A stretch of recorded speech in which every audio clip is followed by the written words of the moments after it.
Welcome and thank you for joining. What you're about to see is an executive external exposure briefing based on a real world organization analyzed using only publicly available intelligence. No systems were accessed, no credentials were used, no active scanning was performed. This briefing reflects what was externally visible at the time of analysis and is intended to demonstrate how leadership teams can be presented with outside in risk context. The organization referenced in this briefing experienced a recent security incident. Attribution and full impact cannot be confirmed through external intelligence alone.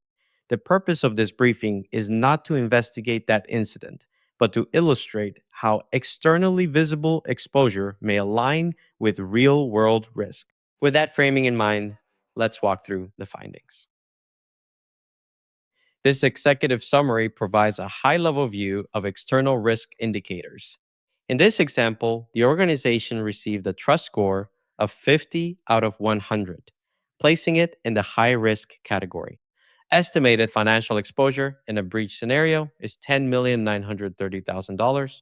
There were zero breach credentials identified, zero known vulnerabilities, and zero info stealer infections. Email security is strong. Despite these positives, shadow infrastructure and a recent security incident create significant risk exposure.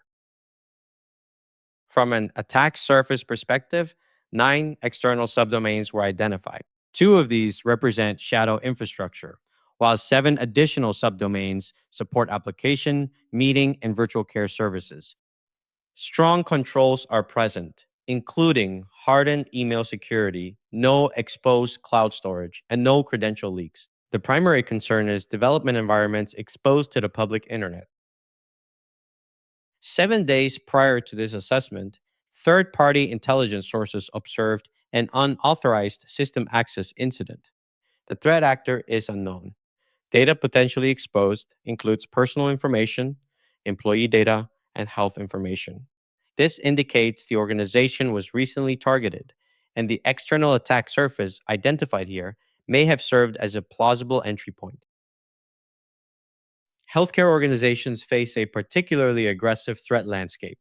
Over the last 24 months, more than 100 ransomware incidents have been reported. Healthcare has the highest average breach cost of any industry at approximately $10.93 million per incident.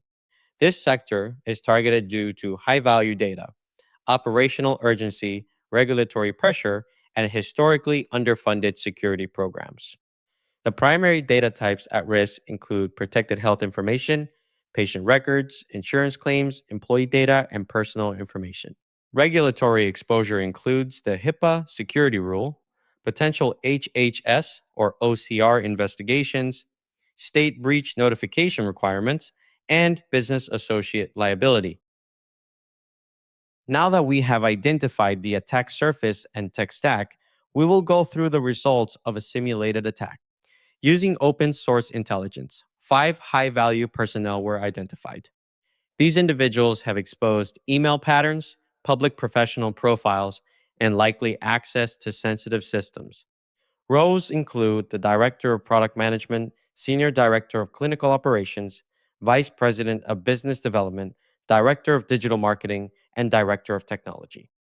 These individuals are prime targets for spear phishing and social engineering. This briefing includes a simulated attack chain to illustrate how an attacker could approach the organization based on external visibility. In the first phase, initial access is estimated to occur within 1 day, with a 70% success rate. The likely approach involves targeting the API development environment using weak or default credentials, while simultaneously launching a spear phishing campaign against leadership with access to PHI. In the second phase, the attacker establishes a foothold over the following 2 days. This includes creating OAuth persistence, setting up email forwarding rules, harvesting credentials from development systems, and monitoring for access into production environments. In the third phase, lateral movement occurs within 3 to 7 days. The attacker searches for protected health information, queries connected databases, monitors internal communications, and maps file storage systems. In the fourth phase, data exfiltration occurs within 7 to 14 days. Sensitive data is blended with legitimate Google Workspace traffic and transferred in an encrypted form to attacker infrastructure, making detection more difficult. The core risk identified in this example is shadow infrastructure. Development environments, such as the ones in this slide, often have weaker authentication, debugging features enabled, test data derived from production, shared credentials, and limited monitoring. These systems represent the most likely initial access vector. From a business impact perspective, the estimated financial exposure aligns with the healthcare industry average of $10.93 million.